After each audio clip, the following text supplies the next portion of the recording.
ఏపీలో అప్పుడే ఎన్నికల హడావిడి మొదలైంది. అధికారంలోకి వస్తే ప్రజలకు తామేం చేస్తామో చెబుతూనే కలిసి వచ్చే పార్టీలతో దోస్తీకి సై అంటున్నాయి. టీడీపీ అధినేత చంద్రబాబు నాయుడు జనసేనకు ఓపెన్ గానే ఇన్విటేషన్ ఇచ్చారు. అయితే వైసీపీ తమతో పొత్తుకు ట్రై చేసిందని, తెలంగాణ పార్టీని రాయబారానికి పంపిందంటూ పవన్ చేసిన కామెంట్స్ పొలిటికల్ హీట్ ను మరింత పెంచేశాయి.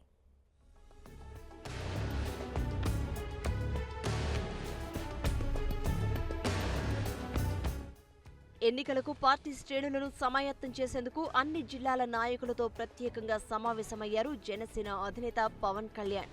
జనవరి 3వ తేదీ నుంచి రోజుకు 2 జిల్లాల కోఆర్డినేటర్లు, కార్యకర్తలతో సమావేశమయ్యారు. పార్టీని ఎలా బలోపేతం చేయాలి, ఎన్నికలకు ఎలా సిద్ధమవ్వాలనే విషయాలపై చర్చించారు. అయితే చివరి రోజు శుక్రవారం కృష్ణా జిల్లా నేతలతో జరిగిన సమావేశంలో పవన్ ఆసక్తికర వ్యాఖ్యలు చేశారు. ఏపీలో తమతో పొత్తు కోసం టీడీపీ, వైఎస్ఆర్సీపీ ప్రయత్నిస్తున్నాయని పార్టీ శ్రేణులతో పవన్ వ్యాఖ్యానించారు. తమతో పొత్తు కోసం పార్టీలు ప్రయత్నించడం జనసేన బలమంటూ కార్యకర్తల్లో ఉత్సాహం నింపే ప్రయత్నం చేశారు పవన్. ఈ రోజున ఏ స్థాయి నాయకులు వచ్చినా, లేదంటే చంద్రబాబు గారు వచ్చి మాకు జనసేన మాతో రావాలని ఆయన ఆకాంక్షించిన, లేదంటే తెలంగాణ ముఖ్యమంత్రి గారు కూర్చొని జగన్మోహన్ రెడ్డి గారు మీ అందరూ కూర్చొని జనసేన మీరు కలిపాలని వాళ్ళన్నా కానీ ఇవన్నీ ఏం సూచిస్తున్నాయంటే మన బలాన్ని చెప్తున్నాయి. మన బలాన్ని చెప్తున్నాయి. ఎంత శాతం ఓట్లు ఇవన్నీ పక్కన పెడతాం, అసలు అన్నిటికంటే కూడా మనకి బలం ఉందనేది వాళ్ళు చెప్తున్నారు, మనం చెప్పట్ల. తమకు బలం లేదు అంటూనే కొన్ని పార్టీలు ప్రయత్నాలు చేస్తున్నాయన్న పవన్, వైఎస్ జగన్ నేతృత్వంలోని వైఎస్ఆర్సీపీ సైతం తమతో పొత్తు కోసం ప్రయత్నాలు చేస్తోందని వ్యాఖ్యానించడం చర్చనీయాంశంగా మారింది. పొత్తు కోసం తెలంగాణలోని ఓ పార్టీ నేతలతో రాయబారం జరుపుతున్నారంటూ కామెంట్ చేశారు పవన్.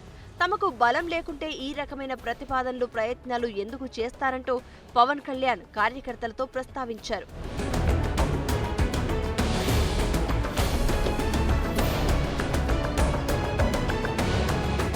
2014 ఎన్నికల్లో టీడీపీకి మద్దతివ్వడం వ్యూహాత్మక నిర్ణయమేనన్న పవన్, బలంగా పోరాడేందుకే రాజకీయాల్లోకి వచ్చాను అన్నారు.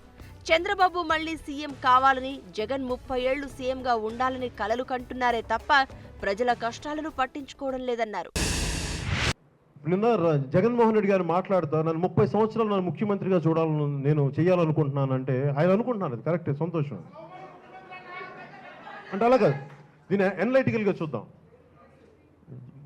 చంద్రబాబు గారు మళ్ళీ బాబు గారు మళ్ళీ మీరే రావాలి, ఆ తర్వాత మళ్ళీ మీ బాబు గారు మీ బాబు రావాలి అంటే ప్రతిపక్ష నాయకులు కానీ అధికార పక్షం నాయకులు కానీ అంటే దశాబ్దాలు మేమే ఉండాలి అని నేను అంటాను. ఓకే, సంతోషమే, మన వాళ్ళకి వ్యతిరేకత నిజంగా వాళ్ళందరూ మన కష్టాలని, మన బాగోగులు అందరూ బాగా చూసుకుంటే మనకి ఇబ్బందే లేదు. కానీ కొంత వారి కుటుంబ పరిస్థితులకి, వారికి అనుకూలంగా ఉండే వ్యక్తులకే మీరు అనుకూలమైన పరిస్థితులు తీసుకొస్తే మిగతా వాళ్ళ పరిస్థితి ఏం కాదు. మొత్తంగా జన సైనికులతో పవన్ చేసిన కామెంట్స్ పొలిటికల్ గా హీట్ ను పెంచేశాయి.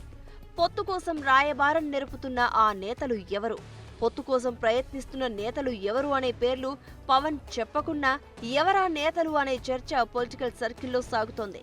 మరోవైపు పవన్ కళ్యాణ్ చేసిన వ్యాఖ్యలను టీడీపీ తమకు అనుకూలంగా మార్చుకునే అవకాశం కనిపిస్తోంది. ఏపీలో టీడీపీని ఓడించేందుకు తెలంగాణలోని టీఆర్ఎస్ కుట్రలు చేస్తోందని చెప్తోన్న టీడీపీ నేతలు పవన్ కళ్యాణ్ మాటలే ఎందుకు నిదర్శనమని విమర్శించే అవకాశాలు కనిపిస్తున్నాయి. మొత్తానికి వైఎస్ఆర్సీపీతో జనసేన పొత్తు కోసం టీఆర్ఎస్ నేతలు ప్రయత్నిస్తున్నారన్న పవన్ కళ్యాణ్ ఏపీ రాజకీయాల్లో ప్రకంపనలు సృష్టించేలా కనిపిస్తున్నాయి.